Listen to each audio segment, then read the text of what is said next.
Muy buenas a todos y bienvenidos al episodio 136 del podcast de Historia, el programa con el que cualquier persona puede aprender sobre historia independientemente de su formación o nivel de conocimientos previos. Soy Óscar Hernández, historiador y divulgador histórico. Me puedes leer en mi web Historia y puedes seguirme y contactar conmigo en mis perfiles en Facebook, Twitter, Instagram, YouTube y TikTok. Seguro que si ahora salimos a una calle concurrida y nos ponemos a hacer encuestas a las personas normales que van por ahí, seguro que la mayoría de estas personas no sabrían decirnos algún nombre del rey medieval de la península ibérica. Pues claro, porque el 95% o más de las personas pues no se dedican profesionalmente a la historia, ni tienen grandes conocimientos. Pero yo creo que si alguno de estas personas conocieran a algún rey famoso, ¿no? de la Edad Media peninsular, a lo mejor seguro que alguno te diría Alfonso X el Sabio. Quizás es uno de los más famosos. Y puestos a hacer un programa sobre un rey medieval muy famoso de nuestra península ibérica, yo quería abordar la vida, el reinado y toda la obra de este famoso rey de Castilla y León, que tan importante fue para el medievo.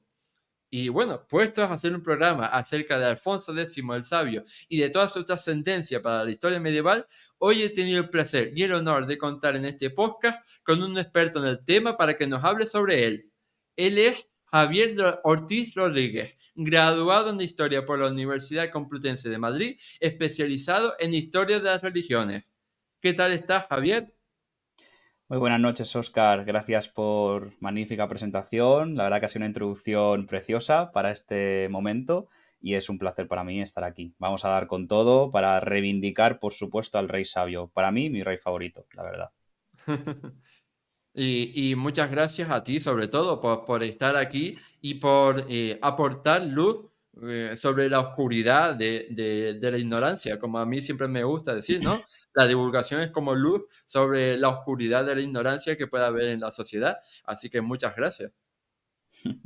A ti, mira, con respecto a esto que has comentado, efectivamente, ya lo decía el mandato del santuario del Apolo de Delfos en Grecia, ¿no? Cuando entrabas al santuario para inspirarte en la Pitia y en los dioses, decía, conócete a ti mismo y conocerás a los dioses y al universo. Así que el mandato de Delfos hay que seguirlo a rajatabla. Muy bien dicho. Y bueno, antes de meternos a hablar de lleno acerca de todo lo que hizo Alfonso X el Sabio y en su época, yo creo que habría que contextualizarlo mínimamente, ¿no? O sea, porque claro, seguramente muchos no saben ni siquiera en qué época vivió, así que podés contarnos brevemente, en muy pocas palabras, ¿no? ¿Quién fue Alfonso X el Sabio y en qué época vivió? Bien, pues efectivamente Alfonso X el Sabio es un rey castellano, nació en Toledo, en la gran noble ciudad de Toledo, la magnífica ciudad de Toledo, el 23 de noviembre del año 1221 y es hijo de Fernando III el Santo, es decir, otro de esos grandes reyes de la Edad Media española. Alfonso X y su dinastía, que es la dinastía de Borgoña, dinastía vinculada con Francia, son la monarquía de la plena Edad Media española. Es decir, si la Edad Media se puede dividir en Alta Edad Media, en torno más o menos, pues bueno, de cuando cae Roma, vamos a decir siglo V. Bueno, los historiadores debaten bastante sobre cuál podría ser ese momento, porque luego la tardoantigüedad duró bastante, ¿no? De lo que va siendo, pues a lo mejor el siglo III, siglo IV, hasta el siglo casi X, pero bueno, lo dicho, Alta Edad Media, ¿no? De ese siglo V al siglo X, la plena Edad Media, que es la plenitud de la cristiandad europea, hablaríamos de ese siglo XI al XIII y la Baja Edad Media es del siglo XIV y siglo XV. Bueno, pues Alfonso X fue precisamente el último destello de esa plena Edad Media española. Fue el último rey de esta dinastía que, lo dicho, pues ya era, bueno, pues un continuador de grandes reyes que han marcado la historia de nuestro país, como Alfonso VI, Alfonso VIII o Fernando III. Y lo dicho, este era hijo de Fernando III, que, bueno, pues para ser más exactos, Fernando III, el Santo, canonizado así posteriormente, se le conoce como el rey que, bueno, pues que tras la victoria de las Navas de Tolosa conquista las ciudades más importantes del Andalus, ¿no? Y por así decirlo, marca ya lo que va a ser el fin de la repoblación. Pero Alfonso X se va a caracterizar por ser un rey que no va a estar tan vinculado en las armas, sino en las letras. y por eso el apelativo del rey sabio. Entonces, lo dicho, Alfonso X nace en noviembre de 1221, es más, hace unos años, en 2021, fue su octavo centenario. Se hicieron actividades muy bonitas, además una de ellas, bueno, fue espectacular para mí. Pusieron los códices de Alfonso X, los originales, en la biblioteca del Escorial. En la biblioteca San Lorenzo del Escorial, el monasterio, están guardados y expusieron algunos para que el público los viese. Y bueno, en Toledo también se hizo una exposición maravillosa en el Museo Santa Cruz. Y bueno, murió en 1285, que curiosamente coincide con 200 años antes del año 1085, que para quien nos esté viendo es el año en el que Alfonso VI, que lo he citado antes, reconquista la ciudad de Toledo. Es decir, un periodo de 200 años de plenitud de la cristiandad española y yo diría que también europea. Hmm. Y ahora que lo hemos contextualizado un poco en su época, a lo mejor podemos empezar a introducirnos en su vida.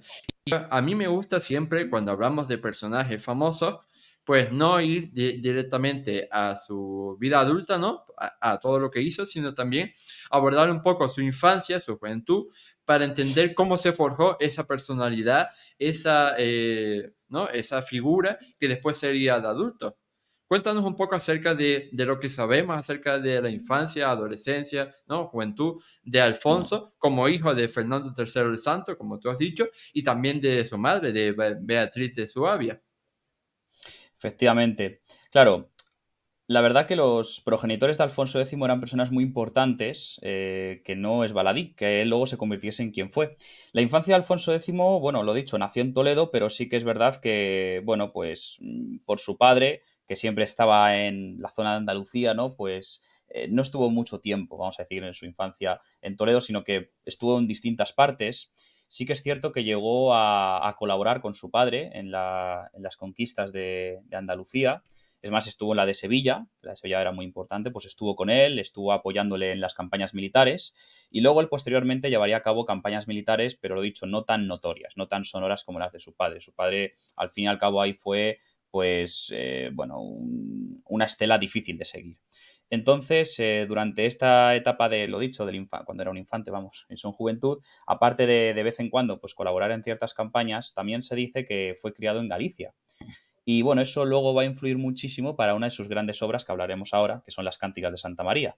Entonces, bueno, estuvo como de aquí para allá, lo dicho, y también, bueno, pues al descender de su madre, Beatriz de Suabia, que ojo, no era cualquier mujer, descendía de las dos grandes, vamos a decir, dinastías o proyectos imperiales de la Europa de aquella época. Es decir, el Sacro Imperio Románico Germánico, por un lado, y por otro lado el Imperio Bizantino. Es decir, que Alfonso X tenía una herencia imperial que obviamente marcará su vida absolutamente, pero lo dicho, más allá de la herencia regia de su madre, más allá de esas conquistas de su padre, Alfonso X desde el principio estuvo muy interesado en los estudios, en los libros. Le interesaban muchísimo las obras escritas en árabe y lo que contaban esos árabes. Al final, en la Edad Media, se produjo un fenómeno cultural llamado la Transilatio Studiorum.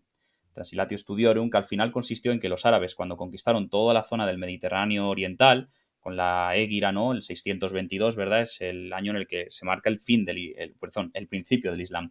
Bueno, pues durante muy poco tiempo, fijaos, 622, la Égira, Mahoma huye de la Meca. En el 711, 100 años después, están en España.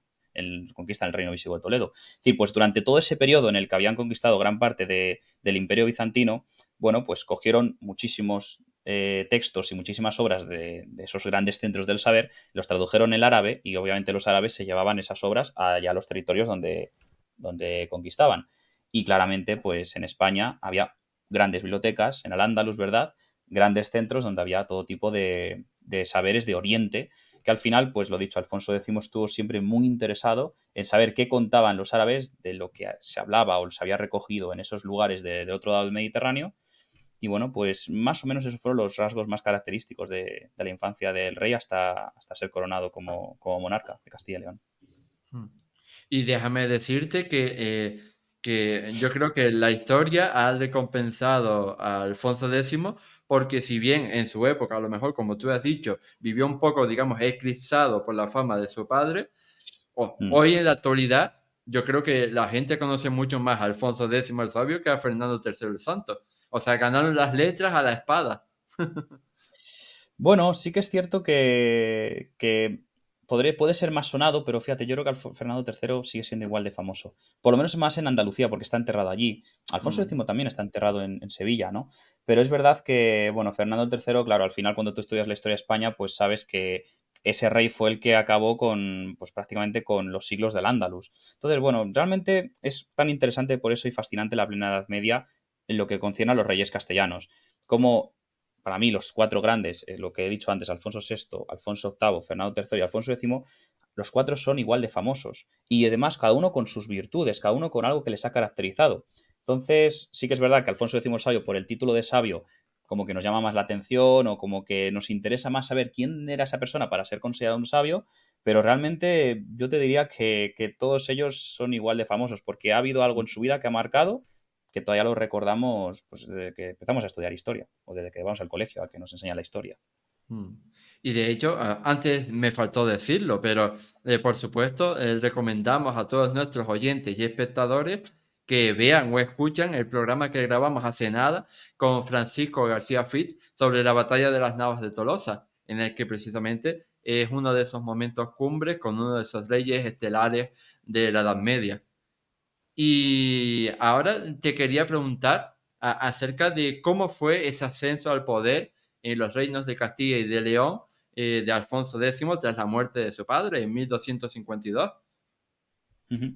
Bueno, antes lo que has comentado, efectivamente, las Navas de Tolosa para mí es la batalla más épica de nuestra historia, una batalla al estilo El Señor de los Anillos, que ojalá fuese tan reconocida y tan aclamada por el público, porque de verdad que un poco que miramos, de verdad que no tenemos que irnos tanto a la literatura fantástica para maravillarnos, aunque lo dicho, la literatura fantástica es maravillosa, por supuesto, no quita una cosa a la otra.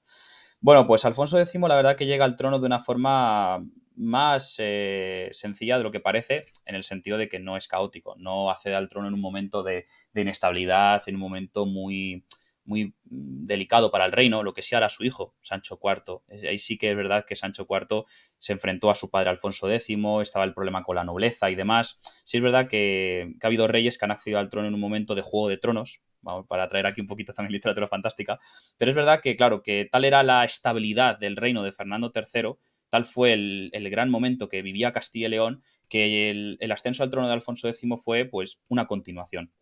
Realmente no fue un hecho traumático ni peligroso o un punto de inflexión, realmente no hay grandes cambios. Lo único que el cambio se va a dar efectivamente con ese Alfonso X que de repente, pues en vez de vincularse a continuar las conquistas hacia el sur, que las hará, pero las dejará relegadas en otro momento, y Alfonso X va a intentar hacer de su reino algo más. Es decir, vamos a decir, lo va a intentar como sacralizar, lo va a intentar elevar, que deje de ser un simple reino terrenal para parecerse más al reino de los cielos.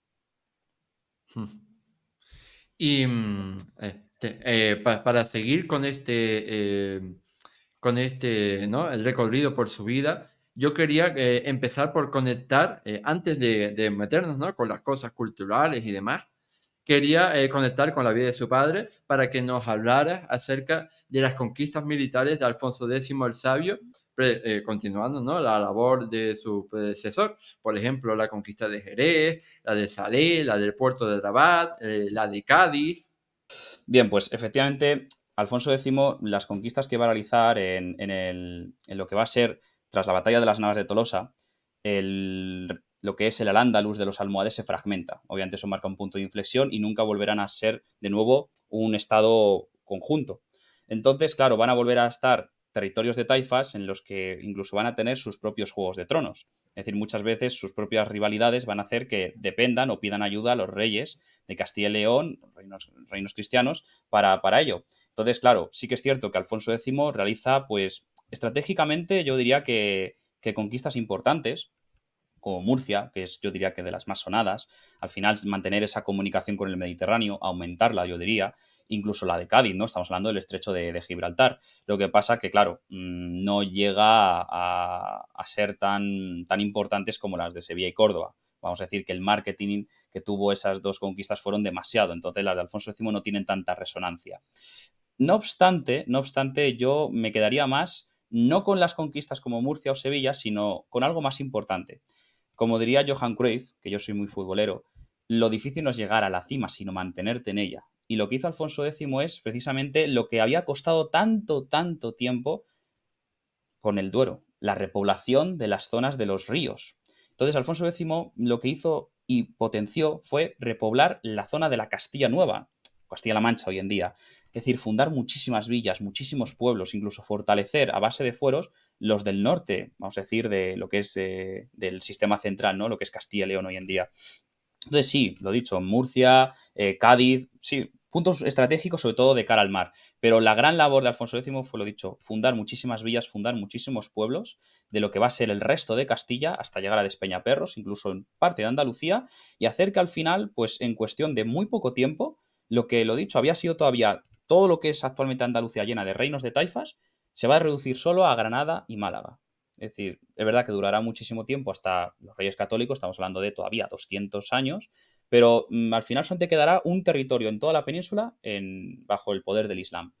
Y eso, gran parte de ese éxito, pues fue asentarse y asentar poblaciones cristianas a lo largo de un territorio que al final es como inhóspito, que es muy difícil de establecer, puesto que estos territorios siempre han sido las fronteras. Lo he dicho, vuelvo a mencionar lo difícil que fue mantener la frontera del Duero y lo que tardaron los cristianos llegar hasta, vamos a decir, hasta lo que es Madrid y las puertas de Toledo, de la ciudad sagrada. Entonces yo me quedaría más con esa labor de repoblación y de asentamiento y de hacer que precisamente Toledo dejase de ser una ciudad frontera para ser una ciudad próspera, en paz y donde se pudiesen dar todo tipo de actividades económicas sin problema y sin miedo. Mm. Es que precisamente una de las cosas que decíamos en ese programa sobre las Navas de Tolosa es que no podemos considerar que esta batalla sea el principio del fin de Al-Ándalus, porque efectivamente, o sea, Al-Ándalus, si lo consideramos, ¿no?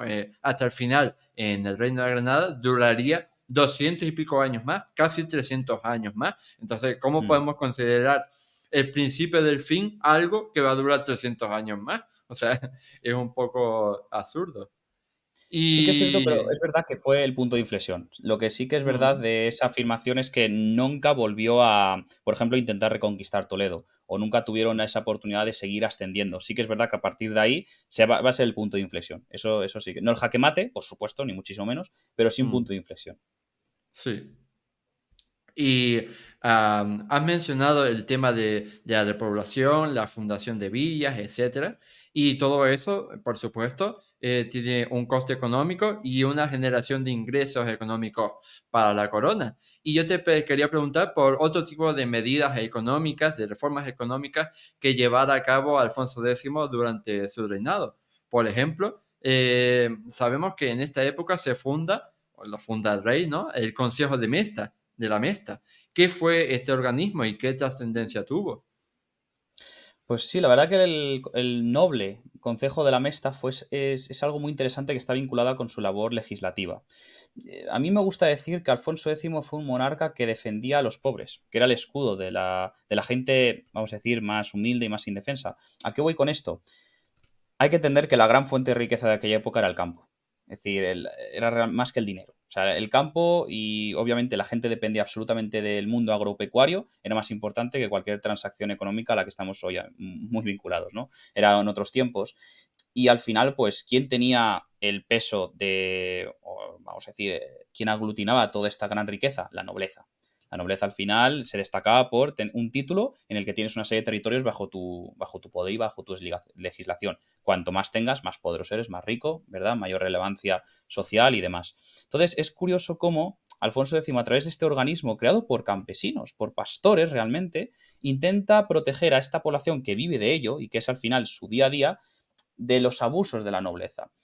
Es interesante cómo también con las obras legislativas, como el fuero, juzgo, como las 7 partidas, hay que entender que el mundo medieval de aquella época estaba muy fragmentado, la sociedad estaba muy fragmentada, coexistían entre ellas los distintos grupos sociales, incluso hasta los propios cristianos.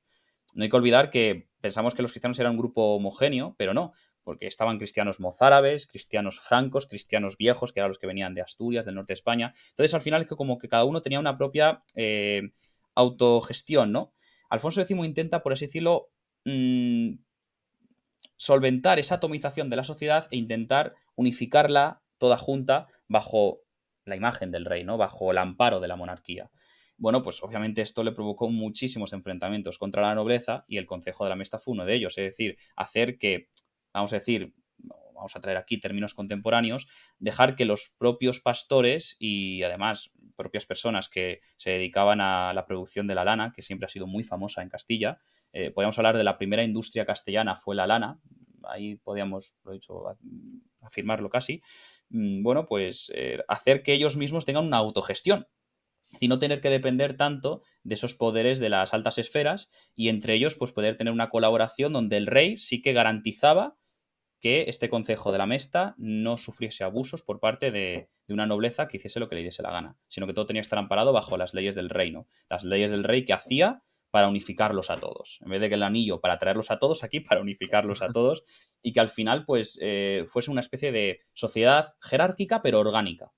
Entonces, bueno, es interesante cómo el Real Concejo de la Mesta, que de hoy en día, pues muchas de las vías pecuarias que tenemos en España son gracias a ellas, y de cómo pues, se potencializó muchísimo ese ambiente económico que, bueno, hoy en día está también muy en boga, ¿no? Con todo el tema de la crisis de los agricultores que tenemos con la Unión Europea y demás. Así que yo creo que hay que reivindicar la figura de Alfonso X como, pues, como una persona que incluso llegó hasta legislar para que nadie dañase la naturaleza. No era un ecologista, pero sí que era una persona que establecía penas muy severas para todos aquellos que consideraban que esa gran fuente de riqueza que era la naturaleza, a la que dependemos absolutamente por muy modernos, por muy semidioses que nos creamos, dependemos de la naturaleza, pues si tú la dañabas ibas a tener unas consecuencias, porque de eso no solamente dependía el individuo, sino toda la comunidad entera. Todos estábamos conectados con ella, igual que la naturaleza está conectada entre sí. Mm. Ya. Pues sí, la verdad es que nunca te deja de sorprender lo que se puede aprender en un programa sobre un personaje como Alfonso X. Ya ves, es una maravilla. Y, y hablando de otras reformas legislativas por las que Alfonso X el Sabio fue muy famoso, ¿qué me puedes decir acerca de, por ejemplo, el Fuero Real o las siete partidas? Porque creo que estas fueron algunas de las reformas legislativas más importantes, no solo de la Edad Media peninsular, sino de la Edad Media europea, me atrevería a decir.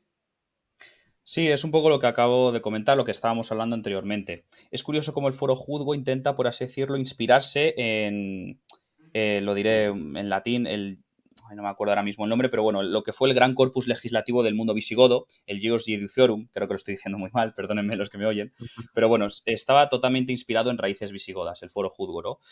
Porque efectivamente la sociedad medieval estaba muy determinada por los fueros, lo que hemos comentado antes, como una serie de privilegios que cada comunidad social, cultural, religiosa tenía en sí, ¿no? Y luego está efectivamente las siete partidas, que las siete partidas ya eso forma parte de ese Alfonso X, que yo creo que por eso tiene de relevancia en la Europa medieval. Ya no amparaba, no solamente comprendía el marco peninsular, sino Europa. Ya las siete partidas forman parte del proyecto imperial, del fecho del imperio que hablaremos más adelante. Se inspira además en el modelo romano, en la legislación romana, no es casualidad, porque al final Alfonso X quiere actualizar la civilización romana en tiempos de la Edad Media. Y además, encima la quiere actualizar para que sea Castilla el centro de esa nueva romanidad. Entonces, es cierto que al final y al cabo, Alfonso X era alguien especial con esta labor legislativa, es decir, esa involucración en intentar hacer que el monarca no voy a decir que era un monarca absoluta, porque en absoluto era un monarca absoluto, pero sí que hacer del rey como ese foco en el que lo demás debía de estar vinculado a él.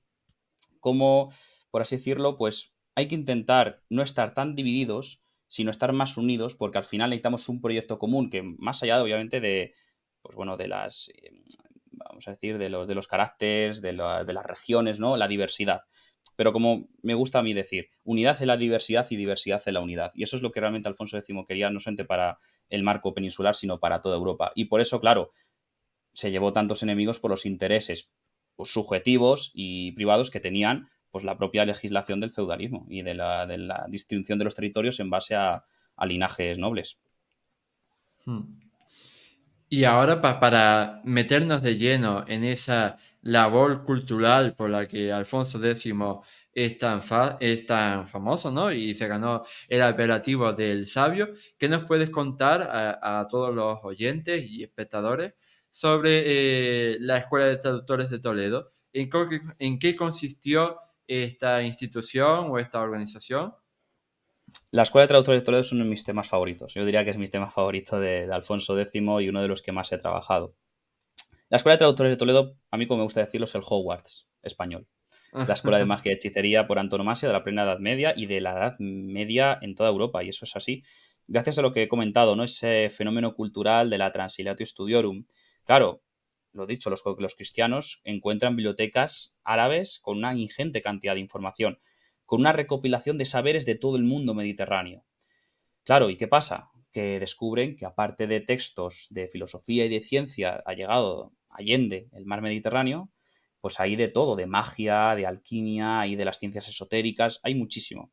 Entonces, ¿qué pasa? Que bueno, pues que esa información debía ser utilizada y será precisamente en Toledo, porque también es verdad que hay otras escuelas de traductores, Sevilla también tuvo una, pero la de Toledo será, por así decirlo, la piedra roseta, ¿no? La punta de lanza de todo ello. Será un arzobispo, el arzobispo de Toledo, Raimundo de Suábaz. Fue el que impulsó esa colaboración, esa labor traductora, pero será Alfonso X quien la potencializará hasta el nivel de crear en Toledo un hervidero cultural absoluto. Un hervidero cultural que, ojo, no era un típico edificio donde la gente iba a estudiar, no es así. Funcionaba en una colaboración entre las tres religiones, cristianos, judíos y musulmanes, que juntos lo que hacían era coger los textos en árabe, los traducían al latín y de latín los traducían al castellano. Claro, al traducir estos textos al latín y al castellano hacía que toda gente de España, bueno, de España, del Reino de Castilla, porque precisamente con Mm. la Escuela de Traductores es muy interesante cómo el castellano se convierte en la lengua oficial. Como que por decir, se oficializa el castellano. Entonces, gente de toda Castilla va a venir a Toledo a aprender esa gran sabiduría del mundo antiguo, ¿no? Que, por así decirlo, ha vivido un renacimiento después de tantos años, o por lo menos en Europa después de tantos siglos, perdón, como casi olvidada, entre comillas. Y claro, y al traducirlo también al latín, vendrá gente de otros reinos de la España medieval que no hablen el castellano, incluso de Europa. Es más, es que gracias a la Escuela de Traductores de Toledo, la Universidad de París fue quien fue reconocido a la propia Universidad de París, una de las más antiguas del mundo, de que mucha de la sabiduría que ellos pudieron divulgar y que pudo marcar ese antes y después en el mundo de la cultura fue todo lo que venía de Toledo. Toledo fue el puente, fue el axis mundi, fue el pontifex entre un mundo y otro para hacer que esa cultura milenaria no desapareciese en la oscuridad. Sí que es verdad que, bueno, podríamos hablar del fenómeno monacal y demás, eso es otro tema. Pero bueno, es verdad que aquí en España fue algo muy particular. Y claro, y es lo dicho, gracias a la Escuela de Traductores de Toledo, bueno, pues ya no solamente el estudiar las ciencias, vamos a decir, de lo visible, sino las ciencias de lo invisible. La Escuela de Traductores de Toledo dará además del corazón de Castilla, de Toledo, pues una ciudad donde aprender magia, donde aprender alquimia, donde aprender nigromancia.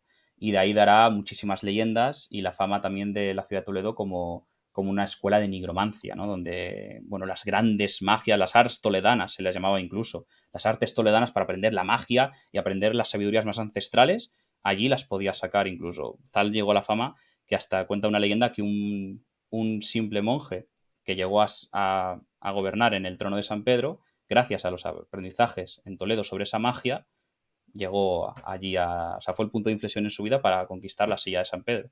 Así que, bueno, al final la Escuela de Traductores es, lo dicho, es maravillosa. Es una colaboración entre tres religiones diferentes en pos del conocimiento universal, del conocimiento sapiencial. Mm. Algo que no se da casi nunca, pero que en este momento en la península medieval se pudo dar. Y hablando de otra cosa, a lo largo de este programa, hace unos minutos tú mencionaste un nombre, las cantigas de Santa María, y ahora es el momento de que nos expliques precisamente qué eran las cantigas de Santa María, en qué consistió este documento. Bueno, pues es una de las grandes labores de Alfonso X.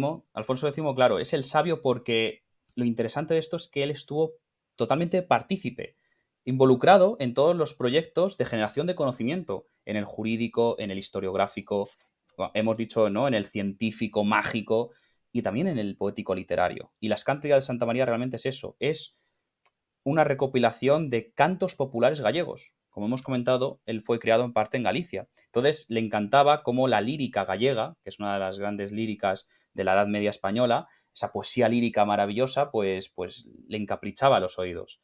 Y él decidió pues recopilar todo eso que había escuchado y enseñado y encima potencializarlo. Y ojo, las cánticas de Santa María están escritas en gallego. Está es decir, para que vean que al final era un rey que quería abordar todas las diversidades de lo que ya era la propia España medieval. No solo quería quedarse en Castilla, sí que hacer de Castilla el centro de, vamos a decir, de su reino, pero integrando a todos los territorios, por así decirlo, con una historia común o con unos proyectos en común de civilización. Pero lo dicho, las cánticas de Santa María estarán dedicadas a la Virgen. Dedicada por eso Santa María. Es más, la Virgen de la Catedral de Toledo es Santa María la Blanca. Y es que las cánticas de Santa María se construyen, bueno, perdón, mejor dicho, se redactan y las manda a redactar Alfonso X, lo dicho, siendo muy partícipe en su redacción con el momento del auge de las catedrales medievales. Que todas las catedrales medievales están consagradas a la Virgen María, porque es cuando los cruzados traen el culto de la diosa del mundo oriental y lo retornan a Occidente.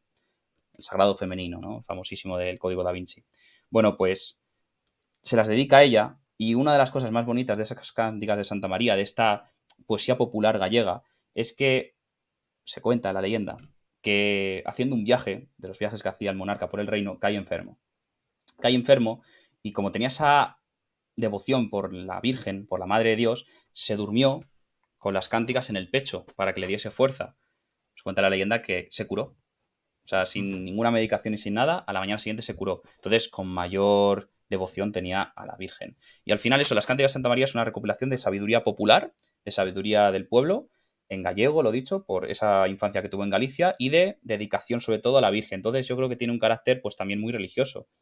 No quiere decir que esto fuese una poesía sacra, pero hay que entender que la religión forma parte de la columna vertebral de la sociedad en aquella época. La idea de lo sagrado era, vamos, estaba totalmente en el ADN, era inconcebible no entender la vida sin un ámbito espiritual. Entonces, bueno, pues también se relaciona un poco con el Camino de Santiago, eso ahí lo he mirado menos, pero como que parte de la peregrinación a Compostela, o mejor dicho, parte de las experiencias de los peregrinos que peregrinaban a la tumba del apóstol también aparecen reflejadas en las cánticas de Santa María como parte fundamental de la sociedad medieval. Hmm. ¿Y destacarías algo más de la labor cultural de Alfonso X el Sabio? Porque yo, por ejemplo, conozco el famoso libro de los juegos, en el que se hace Mm, una recopilación de sí. juegos de mesa, y quería destacarlo porque, como se puede ver aquí en el fondo, yo soy un friki de los juegos de mesa, y entonces tenía que mencionarlo, evidentemente, con los frikis de juegos de mesa que soy yo, entonces tenía que mencionarlo. Sí, sí, por supuesto. Es más, cuando fui al Escorial a ver los manuscritos, uno de ellos era ese, el libro del ajedrez y los juegos. O sea, muy, muy bonito. Yo diría que de las primeras representaciones en el mundo occidental del ajedrez. Claro, por eso también el título, ¿no? De lo que era ese juego de origen islámico, del mundo musulmán. Y que, bueno, pues que Alfonso X, como he dicho, desde muy joven interesado por esa cultura también del mundo islámico, pues quiso, bueno, pues darla a conocer. Entonces es verdad que juegos tan exóticos como el ajedrez, bueno, empezaron a volverse algo familiar y conocido en la Castilla, en el León y bueno, en los reinos cristianos de aquella época. Entonces es una maravilla. Al final es que Alfonso X intentaba aglutinar todo el saber de la época para hacer y merecer el título imperial. Es que no se puede entender el fecho del imperio sin la escuela de traductores y sin esa labor jurídica, historiográfica, además. Todo era para demostrar que, ojo, vale, era el rey, pero tenía que demostrar su realeza. Y demostrando su realeza solamente lo iba a ser a través de las obras. Obras militares, pero también sobre todo las obras de, pues bueno, encarnar lo que, bueno, pues un poco la sociedad indoeuropea, que luego también estará influenciado en la sociedad platónica, decía, en la cúspide de la sociedad están los sabios, los filósofos, y Alfonso X quería ser ese filósofo que iluminase a todo el mundo. Entonces, bueno, yo destacaría también que, aparte de todo esto, ese carácter de lo invisible. Lo dicho, supuestamente la Iglesia Católica no tenía que ver con buenos ojos los estudios de la magia, los estudios de las mancias y de la alquimia, pero al final él lo entendía como debía de entenderse, una aproximación más al otro mundo, al más allá. Es decir, otra manera también de conocimiento para, pues, ya no solamente lo he dicho, legitimar sus inspiraciones imperiales, sino pues para intentar comprender todas las capas de la metafísica y del cosmos. Mm. Ahora mismo, hace unos segundos, y también varias veces a lo largo del programa, hemos mencionado esta pretensión de Alfonso X el Sabio por conseguir el trono del Sacro Imperio Romano Germánico. Y yo quería que nos explicaras un poco más de dónde venía esta pretensión y por qué se sentía como legitimado, ¿no? Para ocupar ese trono imperial. Mm. Claro, efectivamente Alfonso X el Sabio tenía legitimidad por su madre, Beatriz de Suabia, es decir, lo hemos comentado al principio. Ella descendía no solamente de los emperadores del Sacro Imperio, sino del Imperio Bizantino. Es decir, en su sangre corría sangre real, sangre imperial. Entonces, por esto tenía las capacidades para presentarse, pero claro, es una especie de candidatura, tienes que merecerlo. Y nunca lo consiguió. Fue su gran proyecto. Una de las cosas que se critica a su reinado es en la cantidad de dinero que derrochó para ello, que yo diría que estaba hasta justificado, porque también en la antigüedad no se tenía la concepción de la vida como una simple visión de la materialidad. Hoy en día solamente comprendemos la vida en el ámbito de lo material. Antes no era así. También se comprendía la vida en el ámbito de lo espiritual. Incluso eso era lo importante.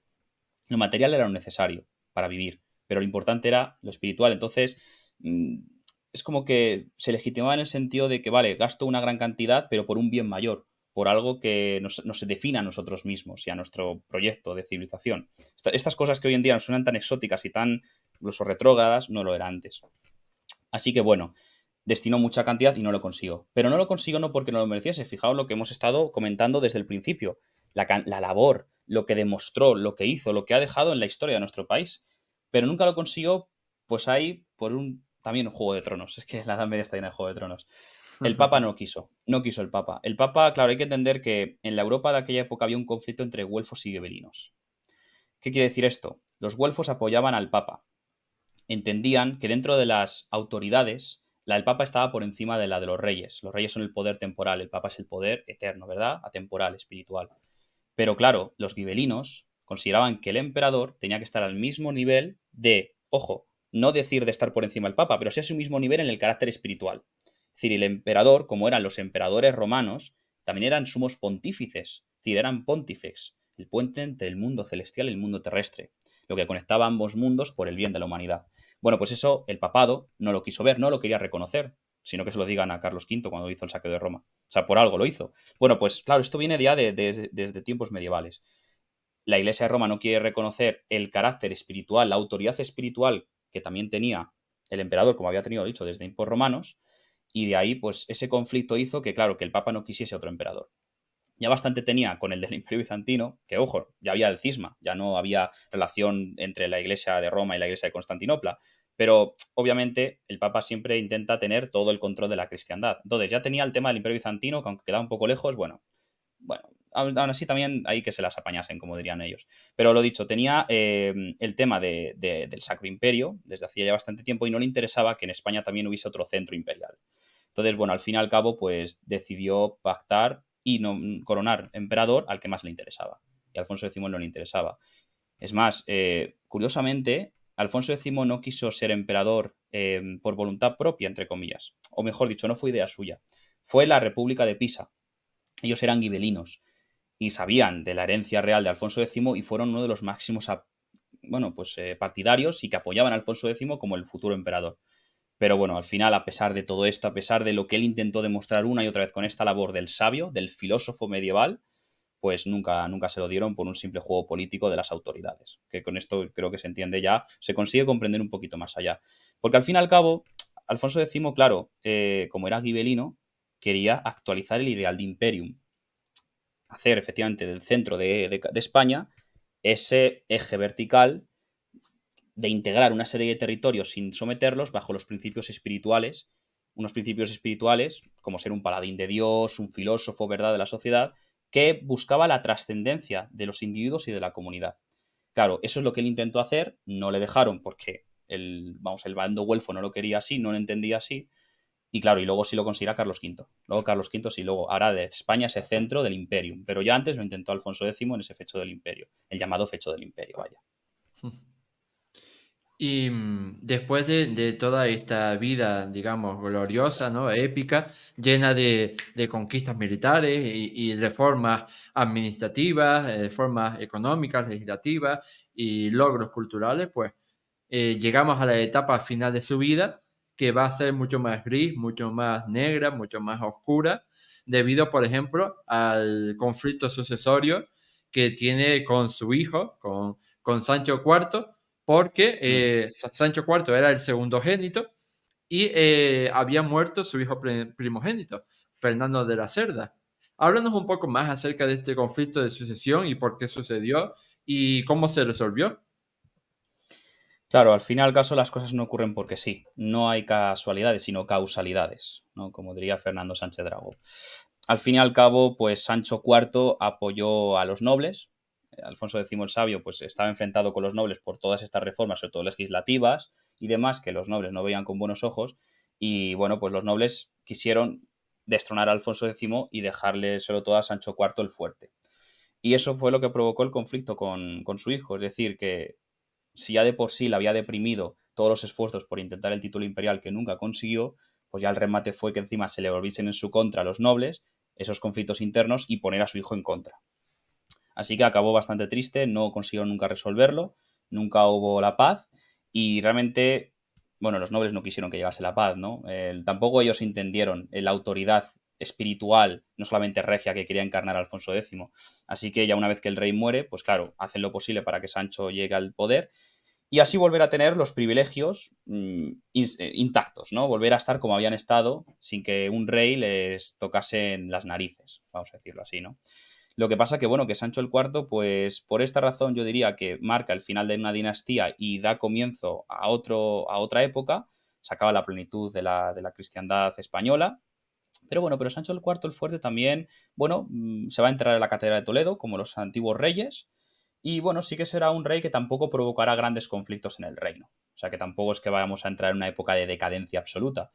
Pero sí que es triste que un rey tan magnífico, un rey que hizo tanto, un rey que ha hecho más por nosotros de lo que pensamos, porque yo creo que gran parte de lo que somos lo debemos a él, a esa labor, pues bueno, acabase como acabó, pero entiendo que al final lo contingente es así, nunca sabes lo que va a ocurrir y siempre estamos condicionados por eso. No sé si te parecerá muy acertada la comparación, pero podríamos decir que Alfonso X el Sabio era como el Ned Stark de la Edad Media española. Ay, bueno, nunca lo había mirado así. Por un lado, sí que podríamos entenderlo por el tema de la nobleza, de entender la tradición, de entender los juegos diplomáticos. Pero bueno, lo que le faltaba a Ned Stark era esa labor de hacer de su territorio o de lo que él gobernaba algo más allá. Al final, Juego de Tronos se caracteriza por proyectarse en un mundo del horizontal. Es decir, el simple juego de poder, las luchas de poder. No es a lo mejor como la obra del Señor de los Anillos, que siempre hay una especie como de visión de lo alto, de proyecto divino, pensamiento de Dios, los arquetipos, la misión vital. Entonces, el mundo de Juego de Tronos yo diría que queda un poco capado y limitado. Entonces, no me gustaría compararlo con Ned Stark. Sí que se le puede comparar en a lo mejor algunas virtudes, en la nobleza, ¿no? En esa forma de buscar siempre el bien y la luz y la belleza. Pero no, Ned Stark lamentablemente, pues sí, hombre, le mataron, perdón por quien no haya visto la serie, pero acabó como acabó por culpa también del mundo en el que se movía, que era totalmente contrario a él. Alfonso X no lo hubiesen dejado, que no lo hubiesen decapitado. Alfonso X no hubiese dejado que lo hubiesen pues terminado como lo hicieron. Entonces, no, yo diría que Alfonso X es 1000 veces más elevado y la gente debería de saberlo. Total. Y desde luego aquí pedimos perdón a todos los fans de Juego de Tronos por insinuar que El Señor de los Anillos es mucho mejor, pero bueno, la realidad es la realidad. Yo soy fan de las dos cosas, yo soy fan de Y las yo dos cosas, también. pero la obra de Tolkien es algo insuperable, lo siento. A mí me encantan las dos. Ahora voy a ver el spin-off de Casa del Dragón, yo encantado de la Mm. vida, me gusta mucho, pero es verdad que el mundo de Tolkien tiene algo más. Y bueno, para finalizar ya este programa, te quería preguntar acerca precisamente, ¿no? O sea, ya lo hemos abordado un poquito, pero quería que nos introdujéramos aún más en ese momento en el que Alfonso X el Sabio muere. Creo que fue en 1284, ¿no? Pues por ahí. Mil doscientos ochenta y Eh, cinco sí. Ujú. pues cuéntanos acerca de cómo fue su muerte y de cómo se vivió en Castilla y León esa y la transición, ¿no? Hmm. Pues mira, la verdad que ahí, Oscar, me pillas un poco. Es el tema que menos he tocado. Vaya, yo he tocado más la vida de Alfonso X sobre su muerte y las consecuencias. Pues no es verdad que Sancho haya sido mucho de mi predilección, pero es un tema que, mira, que te he de reconocer que me queda por saber más. Pero lo que me remito a lo que he dicho antes. La muerte de Alfonso X sí que es verdad que, como todo gran rey, supone una gran pérdida. Lo que pasa que, bueno, que para los poderes que mantenían la estabilidad del reino, pues fue algo muy beneficioso para ellos y van a hacer lo posible porque no fuese un caos. Y lo dicho, Sancho IV parece ser que, bueno, que ha sido siempre como muy vinculado como un rey mucho menor, no se le ha dado la relevancia que ha tenido. Quizás no, sí que sea más importante de lo que pensamos, porque lo dicho, no se entierra en cualquier lugar y además incluso hay un tesoro vinculado con él. Cuando se descubre su tumba casi de casualidad, pues había unos atributos regios, incluso herederos de su padre. Creo que se entierra con la corona de su padre, fíjate. Incluso tenían el conflicto, pero se enterró con la propia corona de su padre. O sea que eso yo creo que dice más de lo que podemos pensar de Sancho. Pero sí que es cierto que, bueno, aquí ya entran factores más externos, que será justo el cierre de la plena Edad Media y el paso a la Baja Edad Media, que sí que ya será el ocaso, ¿no? Será el atardecer, el crepúsculo de ese ciclo. Mm.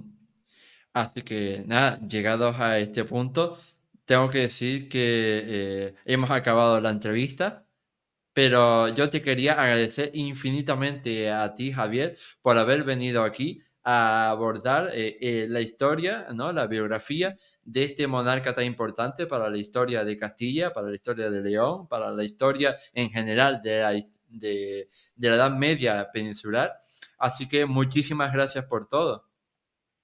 Gracias a ti, Oscar. Ha sido un placer estar aquí, poder charlar de temas tan interesantes, compartir unos mismos gustos, unos mismos estudios, una misma vocación y decir visión, pero también misión. Así que yo encantado de poder, lo dicho, de poder estar aquí y de poder incluso volver a encontrarnos.